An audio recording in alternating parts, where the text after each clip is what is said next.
بهاءالله و عصر جدید، فصل 4، حضرت عبدالبها. ولادت و طفولیت. عباس افندی که بعدها لقب عبدالبها برای خویش اختیار فرمودند، پسر ارشد حضرت بهاءالله بودند که قبل از نیمه شب 23 ماه می 1844 میلادی در تهران در همان شب اظهار امر حضرت باب تولد یافتند. 9 سال داشتند که پدرشان را به زندان تهران انداختند، در حالی که علاقهشان به پدر از همان وقت نیز بسیار شدید بود. گروهی از اوباش خانهشان را تاراج کردند و مایملک آن خانواده را بردند و در نتیجه عسرت شدید حاصل شد.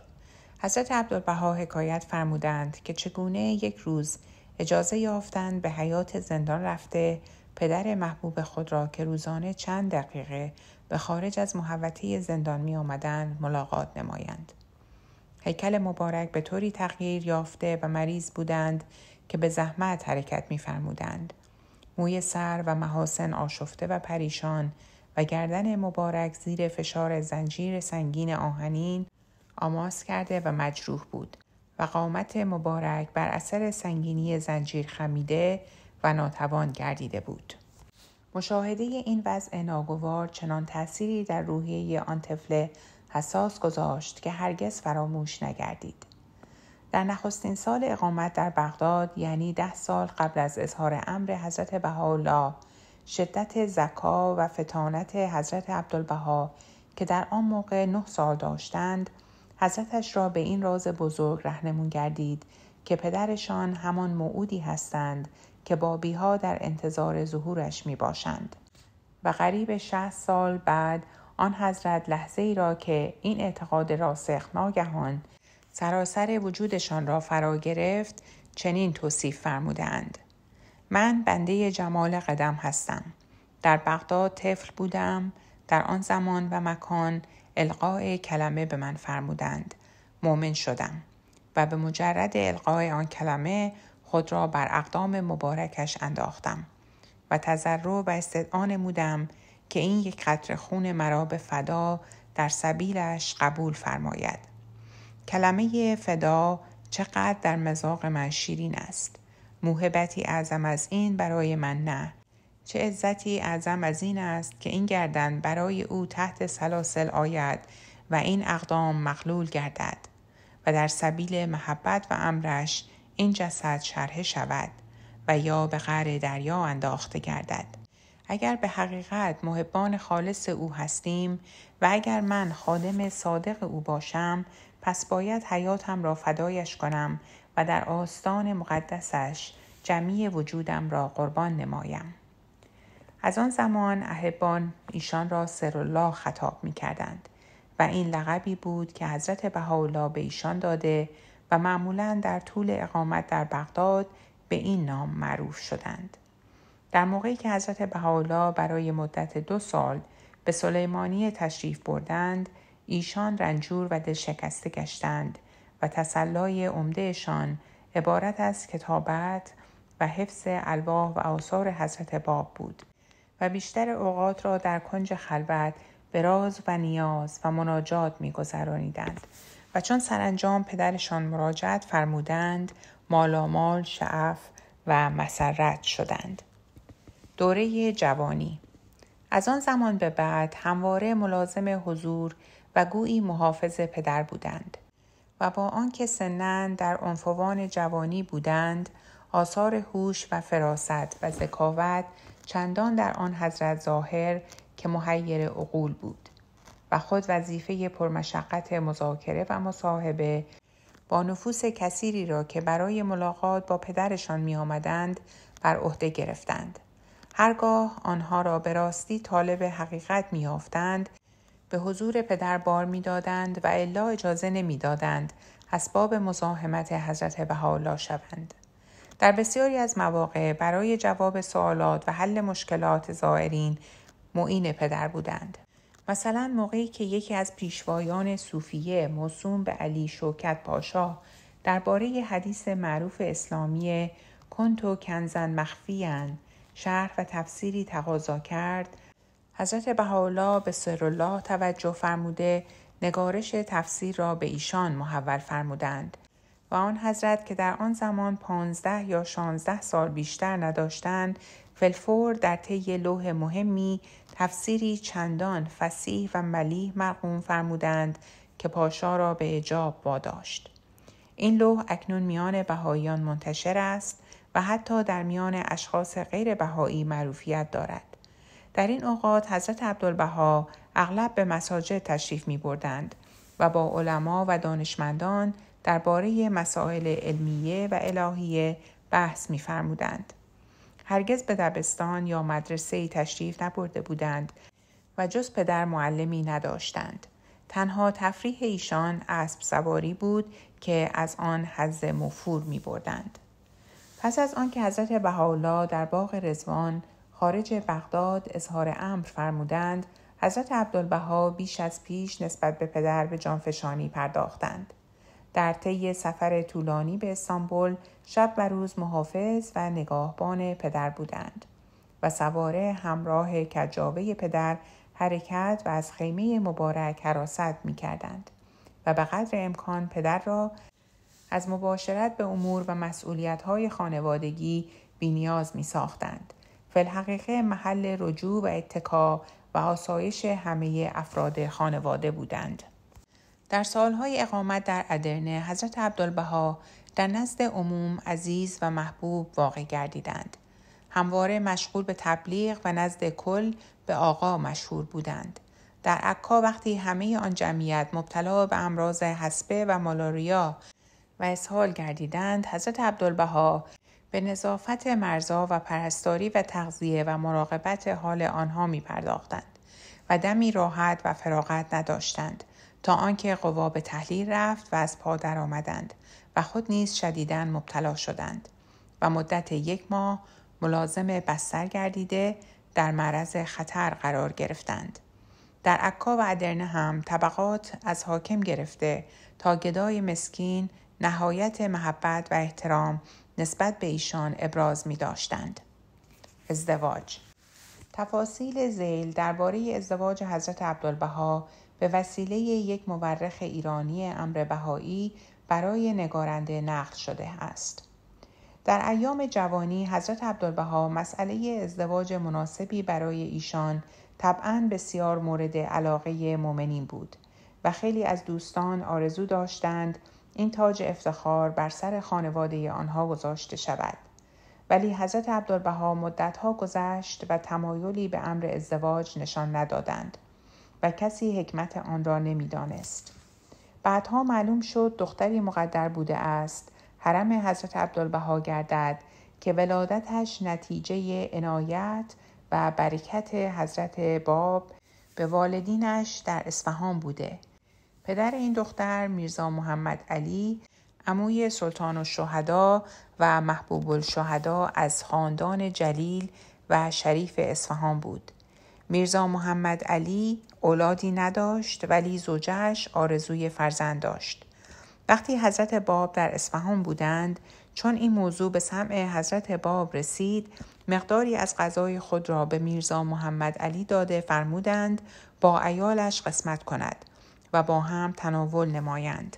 پس از صرف غذا چندی نگذشت که معلوم شد آرزوی دیرین آنها برآورده شده و در نتیجه دختری متولد شد که به نام منیر خانوم موسوم گردید. بعدها از آن پدر و مادر پسری نیز متولد یافت که او را سید یحیی نامیده و بعد دارای اولاد دیگری شدند.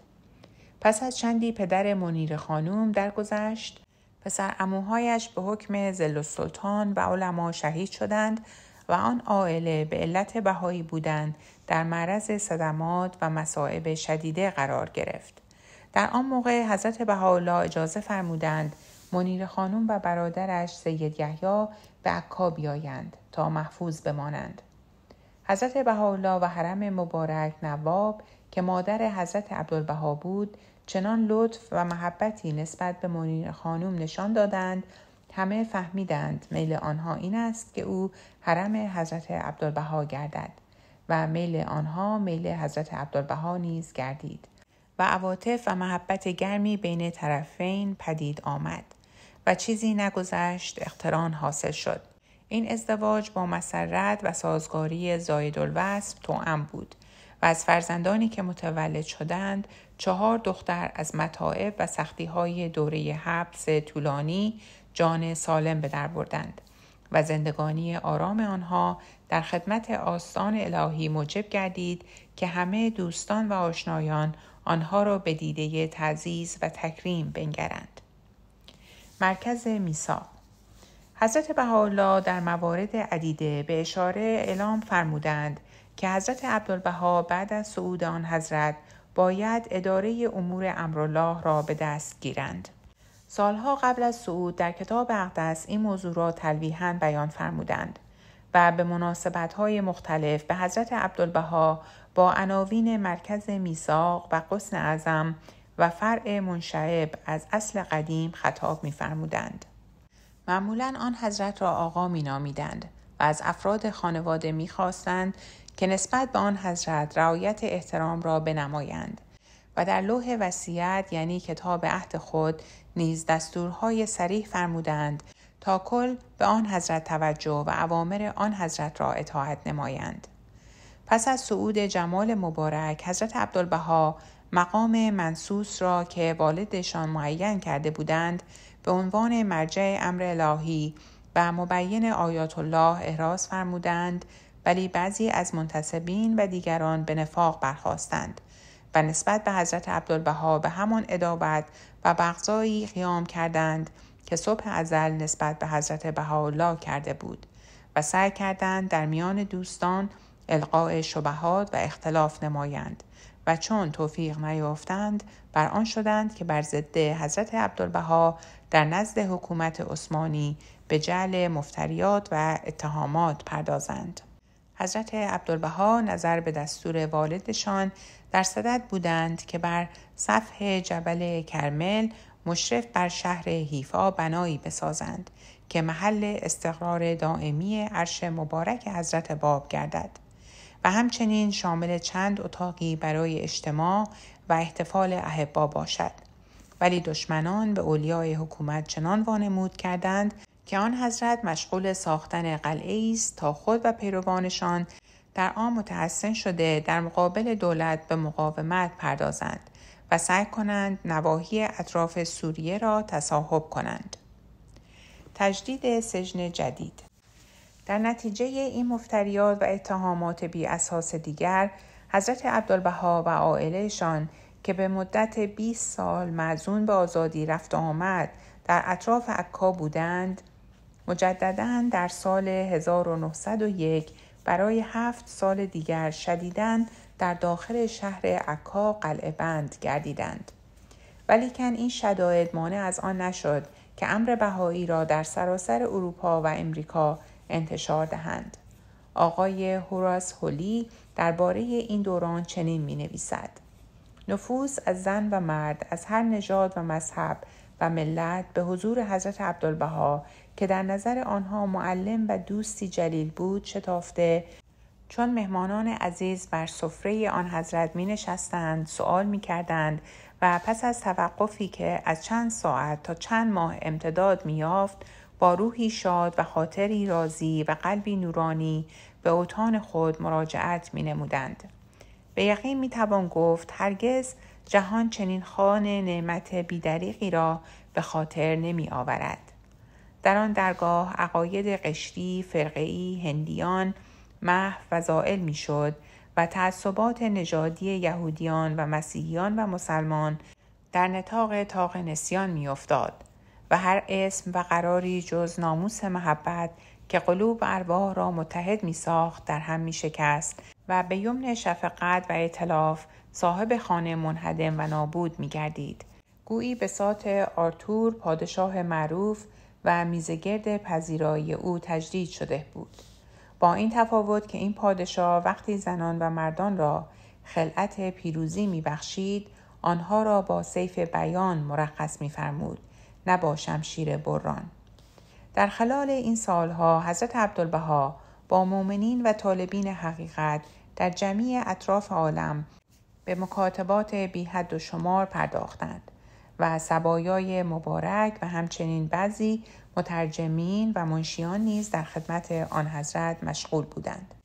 غالباً وقت مبارک به عیادت بیماران و عجزه در خانه خودشان می‌گذشت و در محله‌های فقیرنشین عکا از هیچ وارد و رهگذری چون آقا با اشتیاق استقبال نمی‌شد. زائری که در آن اوقات به عکا رفته چنین می‌نویسد: عادت حضرت عبدالبها بر این است که هر هفته روز جمعه صبح مبلغی به فقرا احسان می‌فرمایند و از نقود قلیل خود به هر محتاجی که استمداد نماید مبلغی ولو کم عنایت می‌نمایند. امروز صبح قریب 100 نفر در میدان جلوی بیت مبارک صف کشیده و نشسته و یا روی زمین دراز کشیدند. وضع و حال این جمعیت طوری است که وصف نتوان کرد. همه از قبیل مرد و زن و بچه، فقیر و مفلوک و بیپناه، نیمه برهنه، بعضی مفلوج و کور، همه در نهایت فقر و احتیاج به حال انتظار و چشم به راه دوختند تا حضرت عبدالبها از در درآید.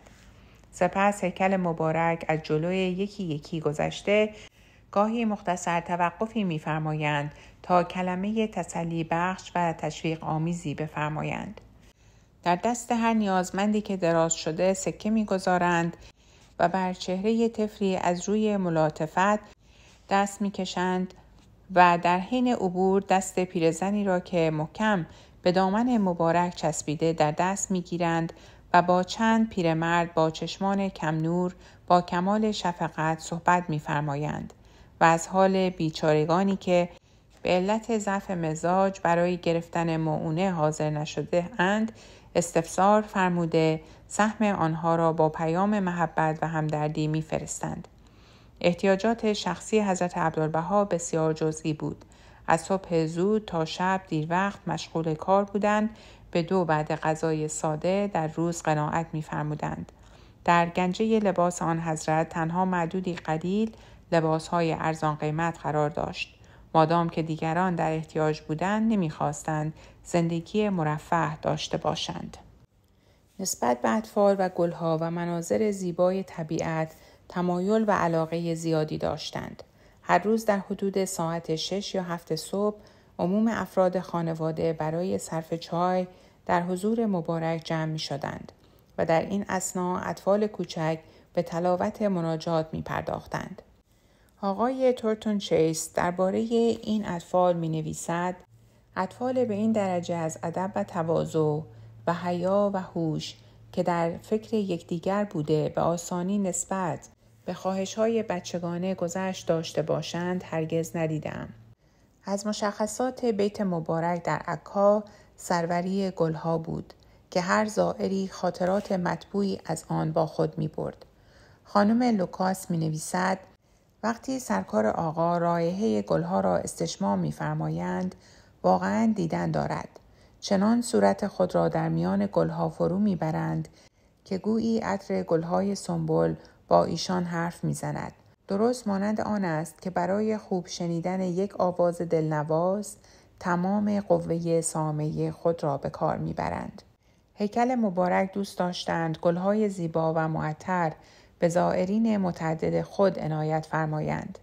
گاهی تورتون چیس احساسات خود را درباره زندگانی در سجن عکا چنین می نگارد: 5 روز ما در داخل قلعه ماندیم و با کسی که در آن سجن اعظم مسجون بود سهیم شدیم. این زندان سجن صلح و سلام و محبت و خدمت است و جز سعادت نوع انسان و صلح اهل عالم و اعتراف به خداوند پدر آسمانی و حقوق متبادله نوع بشر که مخلوق و اطفال او هستند آرزو و مقصدی در میان نیست. در حقیقت سجن واقعی که عبارت از محیط خفقان آور و محرومیت از نوایای صادقه قلبیه و قیود شؤون دنیوی است، همه اینها خارج از آن دیوارهای سنگی است و حال آنکه در داخل آزادی دل و جان است و نسیم محبت جانان و روح فائز از حضرت یزدان. رنج و محنت و آشوب و اضطراب برای امور دنیوی در آنجا راه ندارد. در نظر اغلب مردم مصائب زندان از اعظم بلایا و رضایا محسوب است. ولکن برای حضرت عبدالبها ترس و وحشتی نداشت.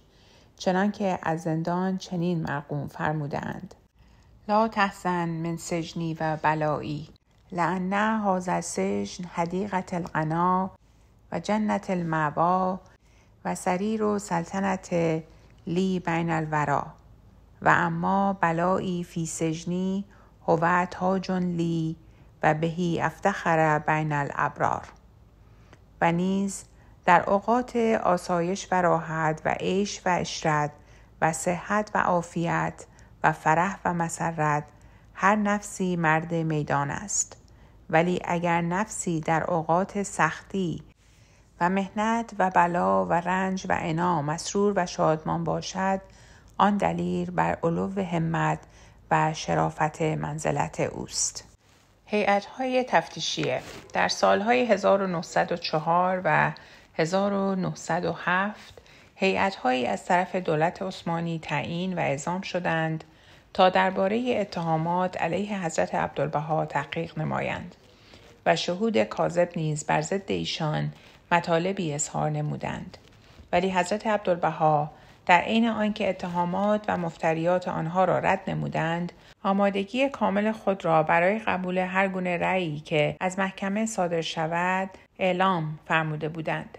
اگر به زندان افکنند یا در کوچه و بازار بکشانند، لعن کنند یا آب دهان اندازند، سنگسار نمایند یا هر خفت و ذلتی روا دارند، در هوا بیاویزند و یا تیرباران کنند، باز مسرور و شادمان خواهند بود. در فاصله بین انعقاد جلسات هیئت‌های تفتیشیه با کمال آرامش و مسرت به امور عادی زندگی می پرداختند. در باغ به نشاندن درخت‌های میوه مشغول می شدند و با نهایت وقار و شکوه حاکی از آزادی روحانی در یک مجلس عروسی شرکت فرمودند. کنسول اسپانیا تقاضا کرد کشتی حاضر است به هر بندری اراده نمایند مسافرت فرمایند، ولی با ابراز تشکر از قبول این پیشنهاد معذرت خواسته فرمودند عواقب کار هرچه باشد باید بر اثر اقدام حضرت باب و جمال قدم رفتار نمایند، زیرا آنان هیچگاه در صدد نجات خود بر نیامدند و از مقابل دشمنان فرار نکردند. مزالک به اکثر بهایان مقیم عکا و حوالی آن به علت خطراتی که در پیش بود توصیه فرمودند که دور شوند و خودشان تنها با عده‌ای قلیل از دوستان مخلص باقی مانده به انتظار سرنوشت نشستند. 4 نفر مأمورین فاسد عضو هیئت تفتیشیه اخیر در اوایل زمستان سال 1907 به عکا وارد و پس از 1 ماه اقامت و به صورت ظاهر انجام تحقیقات به صوب استانبول عزیمت نمودند. به این نیت که گزارش دهند مفتریات علیه حضرت عبدالبها به ثبوت رسیده و نفی یا اعدامشان را سفارش کنند. ولکن به محض رسیدن به خاک ترکیه انقلاب به وقوع پیوست و آن 4 نفر اعضای هیئت که از طرفداران رژیم قدیم بودند برای نجات جان خود مجبور به فرار شدند. حزب ترک جوان امور حکومت را به دست گرفتند. تمام زندانیان سیاسی و مذهبی در سراسر امپراتوری عثمانی آزاد شدند. در ماه سپتامبر 1908 حضرت عبدالبها از زندان خلاصی یافتند و سال بعد سلطان عبدالحمید خود به زندان افتاد. سفرهای مبارک به غرب. پس از رهایی از زندان حضرت عبدالبها همان زندگانی طاهر قدسی خود را ادامه داده و دائما به فعالیت‌های تبلیغی و مکاتبه و مخابره و رسیدگی به حال فقرا و مرزا می پرداختند و تنها تغییری که حاصل شد این بود که از عکا به حیفا نقل مکان فرمودند و سپس از حیفا به اسکندریه رفته در ماه اوت 1911 نخستین مسافرت خود را به عالم غرب آغاز فرمودند. در ضمن این مسافرت‌ها حضرت عبدالبها با همه گونه نفوسی که دارای عقاید مختلفه بودند ملاقات و امر حضرت بهاءالله را مبنی بر آشروا مع الادیان کلها بالروح و ریحان کاملا اجرا می‌فرمودند و در اوایل سال 1911 به لندن وارد 1 ماه در آنجا اقامت نمودند و علاوه بر مکالمات روزانه با طالبین حقیقت و مباشرت به بسیاری از امور دیگر در کلیسای سیتی تمپل بنا به دعوت اسقف محترم آرجی کمپبل و در کلیسای بزرگ سنت جانز و سنت منستر به دعوت آرکدیکن ویلبرفورس در حضور جماعت کثیر القای خطابه فرمودند و در ضیافت شهردار حضور یافتند. سپس به پاریس عزیمت فرموده و در آنجا نیز اوقات مبارک به خطابات و نطق‌های روزانه و صحبت با نفوس مستعده از ملیت‌ها و طبقات مختلفه می‌گذشت.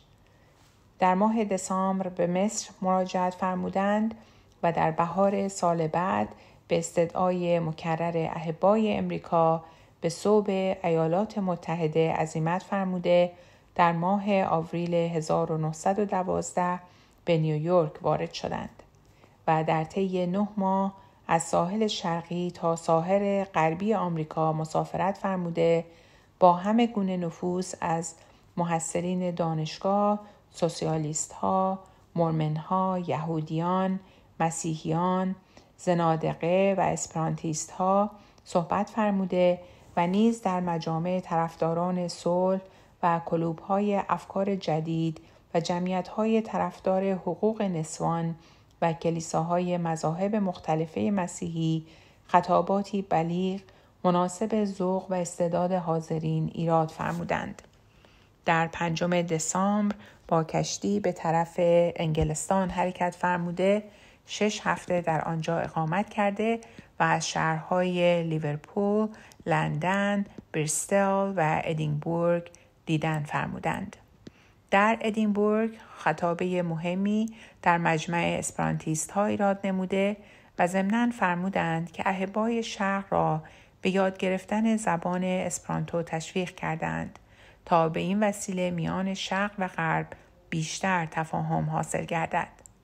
پس از 2 ماه اقامت در پاریس که اوقات مبارک کما فی السابق به مصاحبه ها و کنفرانس های روزانه می‌گذشت، به اشتوتگارت عزیمت فرمودند و در آنجا در مجالس متعدده بسیار موفقیت آمیز بهائیان آلمان شرکت فرموده از آنجا به بوداپست و وین تشریف فرما شدند و جمعیت‌های دیگر تأسیس فرمودند و سرانجام در ماه می 1912 به مصر بازگشت و در 5 دسامبر 1913 به حیفا مراجعت فرمودند. مراجعت به ارض اقدس.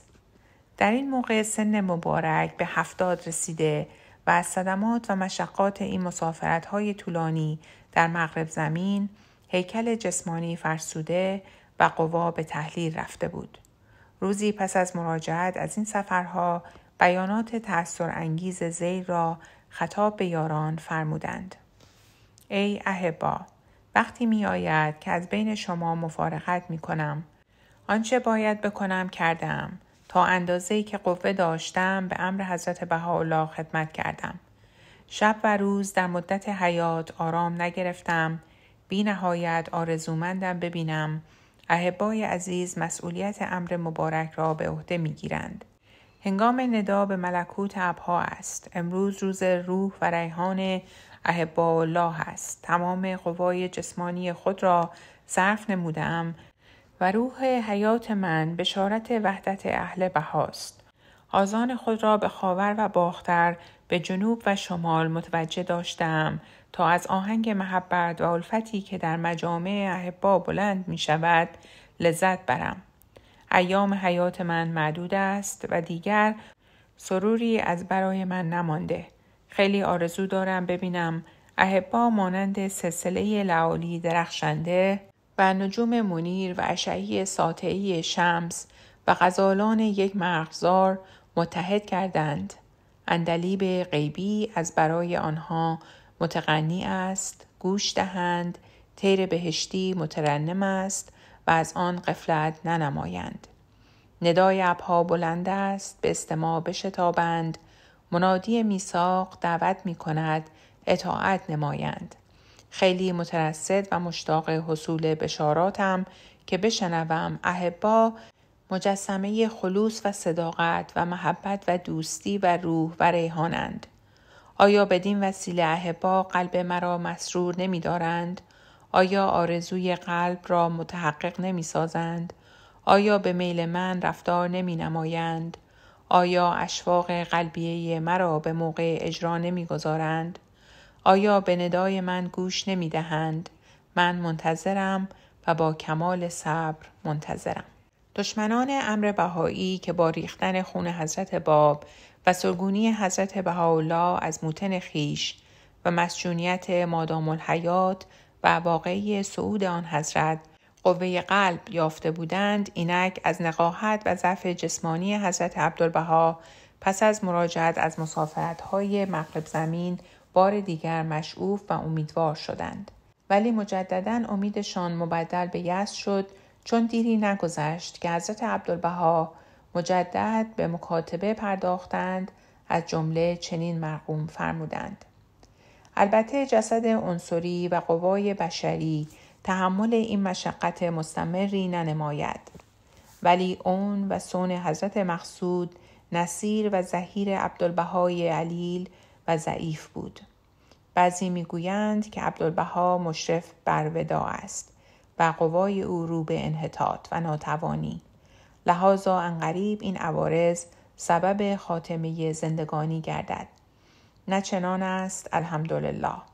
به عنایت جمال مبارک هرچند جسم در بلایای سبیل مبارک به گمان ناقضان و ناقصان ناتوان آید، ولی قوای حقیقی در نهایت جوانی و توانایی و الحمدلله حال به فضل و موهبت جمال مبارک قوه جسمانی نیز حاصل و صنوحات رحمانی شامل و بشاراتی ربانی واضح و فرح روحانی لائح.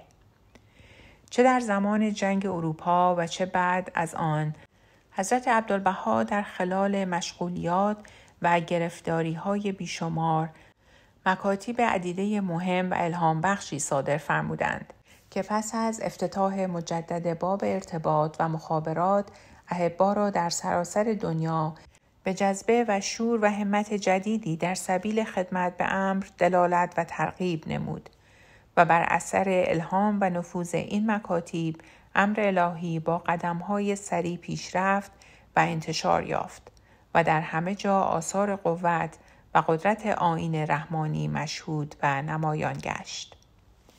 حیفا در زمان جنگ. یک نمونه جالب از معال اندیشی حضرت عبدالبها چند ماه بلافاصله قبل از اشتعال نائره حرب به منصه ظهور رسید. معمولاً در زمان صلح عده کثیری از زائران ایرانی و سایر اقالیم عالم در حیفا مجتمع بودند. قریب 6 ماه قبل از وقوع جنگ یکی از بهایان قدیم مقیم حیفا عریضه چند نفر از بهایان ایران را که از حضور مبارک استدعای تشرف نموده بودند تقدیم داشت. ولی حضرت عبدالبها اجازه نفرمودند و از آن تاریخ به بعد متدرجاً زائرانی را که در حیفا بودند مرخص فرمودند، به قسمی که در آخر ماه جولای 1914 احدی باقی نمانده بود. و چون در نخستین روزهای ماه آگوست آتش جنگ ناگهان شعله‌ور گردید و عالم را به وحشت انداخت، حکمت آن حزم و معال اندیشی ظاهر و هویدا گشت. و با وقوع جنگ حضرت عبدالبها که تا آن موقع 55 سال از عمر شریف را در سرگونی و حبس گذرانیده بودند، بار دیگر در واقع زندانی حکومت عثمانی گردیدند. ارتباط و مکاتبه با یاران و مؤمنین خارج از سوریه تقریباً به طور کلی قطع شد و آن حضرت و عده قلیل پیروانش دوباره گرفتار مشکلات و تضییقات از کمی آذوقه و خطر عظیم جانی و ناملایمات شدند. حضرت عبدالبها در طول جنگ دائما مشغول رتق و فتق و رسیدگی به احتیاجات مادی و و روحانی اطرافیان خود بودند و در نزدیک تبریه به عملیات وسیع کشاورزی پرداخته به این وسیله محصول گندم زیادی به دست آمد که نه فقط مانع قحطی برای بهاییان گردید، بلکه احتیاجات صدها نفر از فقرا و مساکین ادیان مختلف در حیفا و عکا برآورده شد. رعایت و ملاطفت آن حضرت شامل حال همه بود و در تخفیف مصائب عموم تا حد امکان می‌کوشیدند. به صدها نفر از فقرا روزانه مبلغی عنایت می‌فرمودند و علاوه بر پول به آنها نان هم احسان می‌شد و اگر نان موجود نبود خرما یا امثال آن می‌دادند. برای تسلای خاطر و کمک به مؤمنین و مردم فقیر اغلب به عکا تشریف می‌بردند و در مدت جنگ هر روز با پیروان خود ملاقات می‌نمودند و در آن سالهای پر اضطراب یاران و دوستان به پاس کمک‌های ایشان اوقات را به خوشی و آسودگی گذرانیدند. سر عبدالبها عباس در 23 سپتامبر 1918 ساعت 3 بعد از ظهر وقتی سوار نظام انگلیسی و هندی پس از 24 ساعت جنگ بر شهر حیفا مستولی شده به اوضاع وحشتزای جنگ در دوران حکومت عثمانی خاتمه دادند، سرور و شادمانی زیادی در شهر حاصل گشت.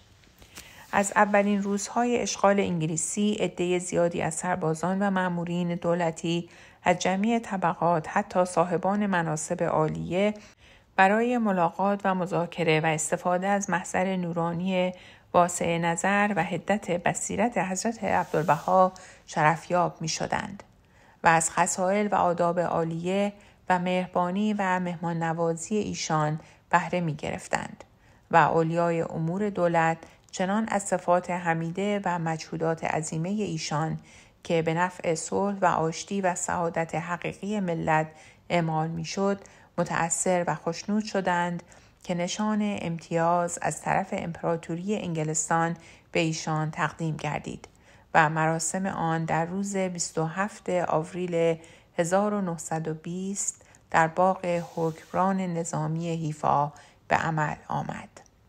سالهای اخیر در زمستان 1919 تا 1920 نگارنده این کتاب توفیق آن را یافت که مدت 2.5 ماه به عنوان مهمان در حضور حضرت عبدالبها بگذراند و از نزدیک شاهد زندگانی روزانه ایشان باشد.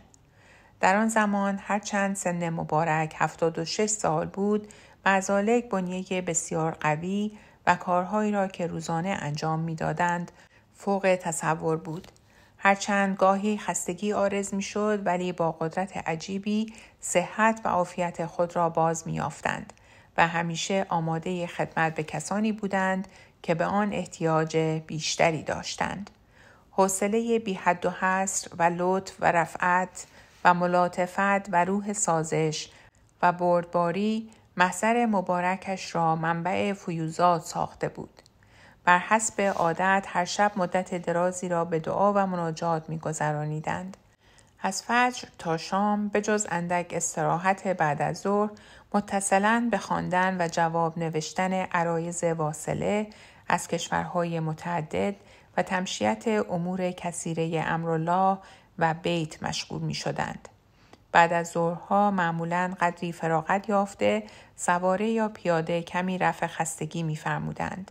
حتی در آن موقع نیز 1 یا چند نفر از زائرین همراه بوده با آنها در اطراف مسائل روحانی صحبت می‌نمودند یا از فرصت استفاده کرده در راه از بعضی از فقرا دیدن و استمالت می‌فرمودند. پس از مراجعت احبا را برای اجتماع در محفل معمولی شبانگاه به سالن بزرگی می‌خواندند. چه در موقع نهار و چه در موقع شام عده‌ای از زائرین و یاران سر سفره مهمان آن حضرت بودند و آنان را با نقل حکایات لطیفه مسرور و مشعوف می داشتند و همچنین بیانات بسیار مفید در موضوعهای متنوع ادا می فرمودند. اغلب می فرمودند خانه من خانه شادمانی و فرح است و حقیقتاً چنین بود. نفوس مختلفه از نژادها و رنگها و ملیت‌ها و ادیان متفاوته را با کمال مهمان نوازی به دور یک میز با روح وحدت و دوستی صمیمی جمع و مسرور می داشتند. آن حضرت فی الحقیقه نه تنها برای جامعه کوچک حیفا بلکه برای تمام بهائیان در سراسر دنیا به منزله پدری شفوق و مهربان بودند. صعود حضرت عبدالبها. مشاغل متنوعه حضرت عبدالبها با وجود ضعف و خستگی روزافزون جسمانی با مختصر تخفیف تا 1-2 روز قبل از پایان حیات ادامه داشت. روز جمعه 25 نوامبر 1921 برای نماز ظهر به جامع حیفا تشریف فرما شدند.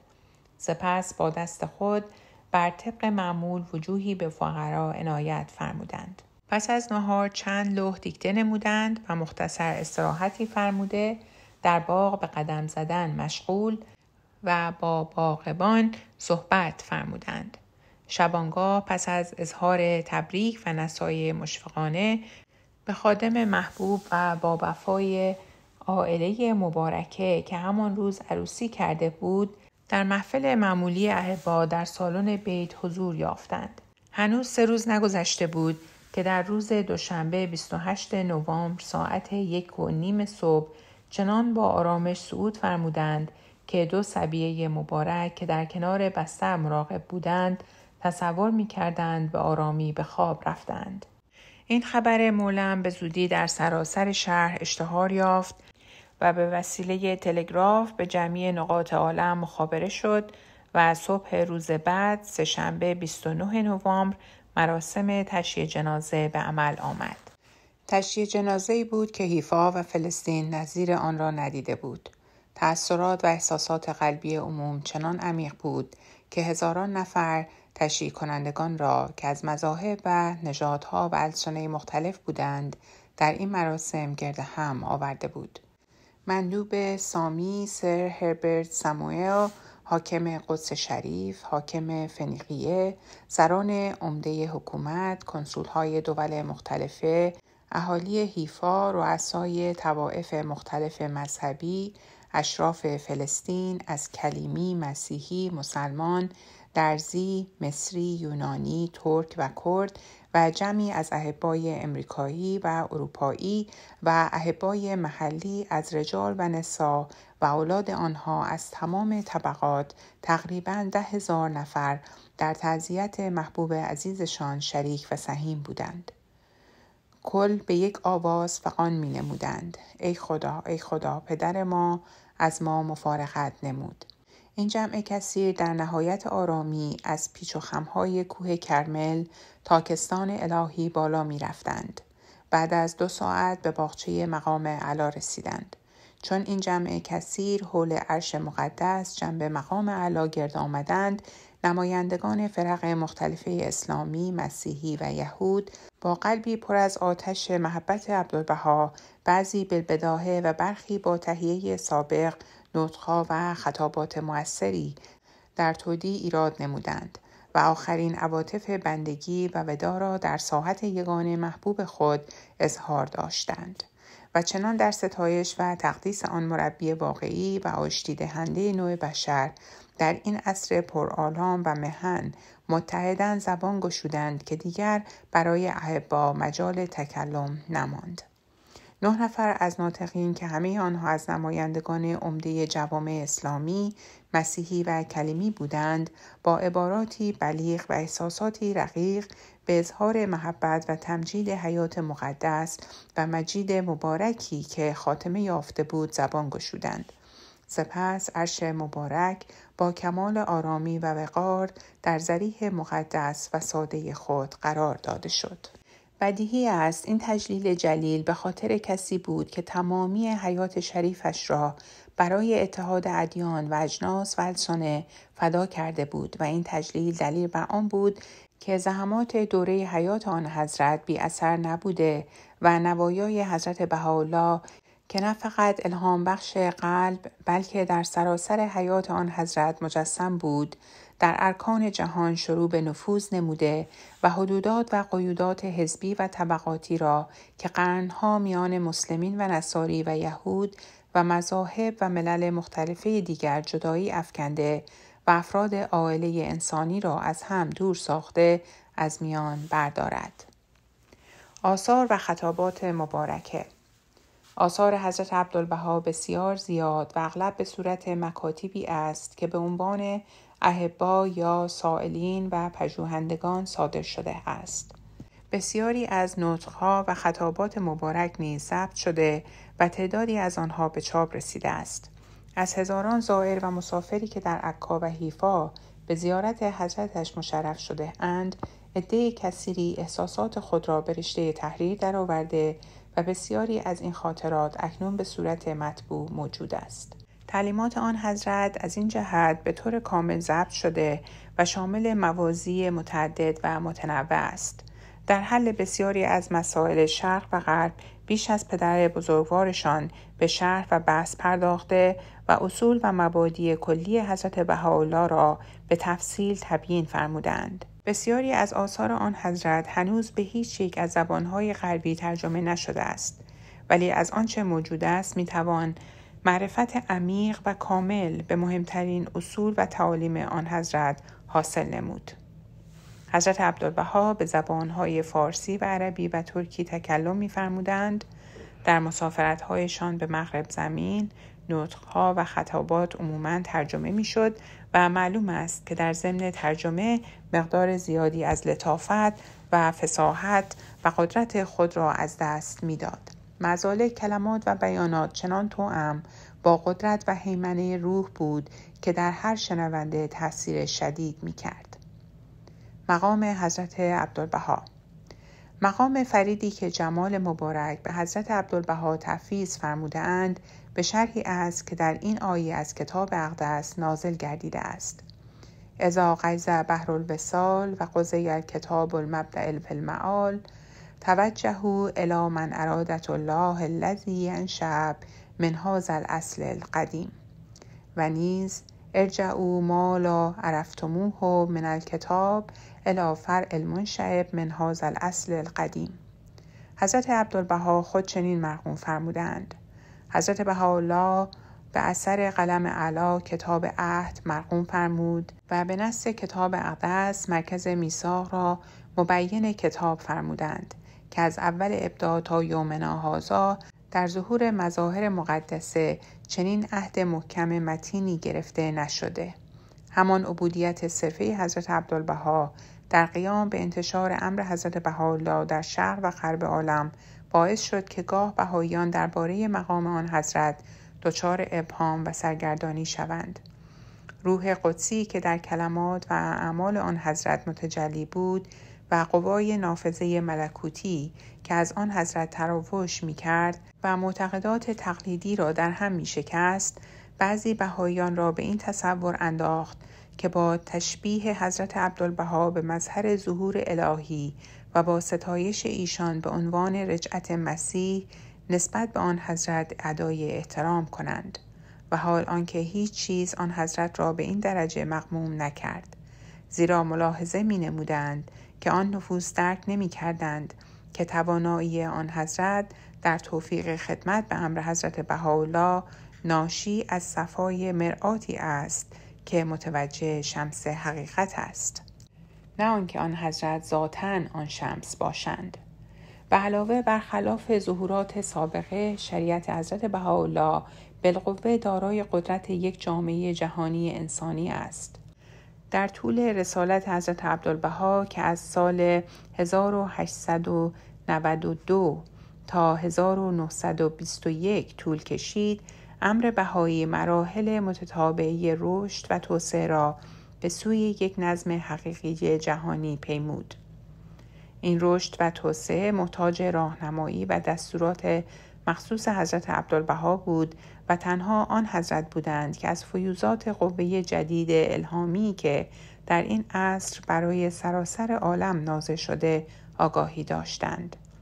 تا زمانی که الواح وصایای حضرت عبدالبها پس از صعود آن حضرت مکشوف شد و معانی و مضامین آن توسط حضرت شوقی افندی ولی امرالله توضیح و تبیین گردید، بهائیان تقریباً به حکم ضرورت مقام سلطه روحانی معادل مقام مظاهر ظهور الهی برای مولا و پیشوای محبوب خود قائل بودند.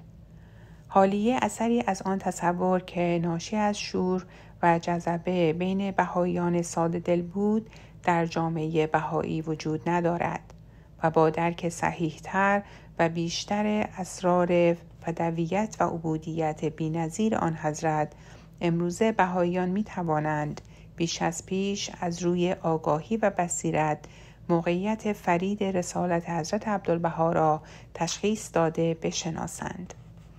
دیانتی که بر اثر نفی و مسئولیت مثل اعلی و مبین آن در سال 1892 در نهایت ضعف و بیپناهی به نظر می رسید، از آن پس با نیرویی فعاله و مقاومت ناپذیر در بسیاری از کشورها جوامعی به وجود آورد که با عمل به موجب تعالیمی که تنها علاج دردهای عالم بشریت در آینده است، در مقابل ضعف و سستی تمدن در حال اضمحلال به مبارزه مشغول است.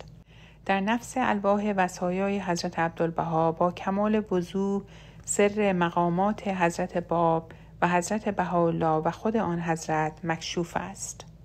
اساس عقاید اهل بها، روحی لهم الفدا، حضرت رب اعلی مظهر وحدانیت و فردانیت الهیه و مبشر جمال قدم، حضرت جمال ابها روحی لأحبائه الثابتین الفدا، مظهر کلیه الهیه و مطلع حقیقت مقدسه ربانیه و مادون کل عباد له و کل به امره یعملون. با این بیان و بیانات متعدده دیگری در الواح که حضرت عبدالبها در طی آنها اهمیت آگاهی به اصول عقاید اهل بها را بر اساس الواح عمومی خود تاکید می‌فرمایند، پایه و اساس محکمی برای وحدت عقیده و ایمان ریخته شد که در نتیجه آن اختلافات ناشیه از فهم مطالب مندرجه در الواح خصوصی که آن حضرت در جواب پرسش‌های اشخاص صادر می‌فرمودند به یک باره از میان رفت. به علاوه استقرار یک نظم اداری مشخص و معلوم تحت اشراف حضرت ولی امرالله باعث شد که تمام سلطه و اختیاراتی که سابقاً افراد بهایی در جوامع محلی مختلفه از جهت نفوذ و احترام از آن برخوردار بودند به مؤسسات امری انتقال یابد. مثل اعلای حیات بهایی. حضرت بهاءالله در مقام اول منزل آیات و کلمت الله بودند. 40 سال مسجونیت کمتر فرصتی برای ایشان باقی گذاشت تا با پیروان خیش مصاحبت و معاشرت نمایند و لحاظا این وظیفه مهم به عهده حضرت عبدالبها مبین آیات الله، مجری کلمت الله و مثل اعلای حیات بهایی قرار گرفت که با جهان امروز که هزاران شؤون مختلفه دارد ارتباط نزدیک حاصل فرمایند. آن حضرت نشان دادند که در بحبوحه غلبه مظاهر جدید زندگی در میان احساسات خودخواهی و تنازع برای کسب آسایش و رفاه مادی که در همه جا مستولی است، باز امروز میتوان با انقطاع کامل خالصاً لوجه الله و در راه خدمت به نوع بشر، آنطور که حضرت مسیح و حضرت بهاءالله و سایر انبیا از مردم خواسته‌اند زندگی کرد. هرچند فتنه و انقلاب ایام و افترا و خیانت از طرفی و محبت و تجلیل و اخلاص و احترام از طرف دیگر احاطه کرده بود، مزالک آن حضرت مانند مشعل فروزانی که بر صخره سما بنا شده و در معرض طوفان زمستانی و تلاطم امواج دریای تابستانی قرار گرفته باشد، با کمال متانت و سکون و وقار ثابت و استوار بودند. حیات آن حضرت حیات ایمان بود و از پیروان خیش نیز دعوت می‌فرمودند به همان طریق زندگانی نمایند.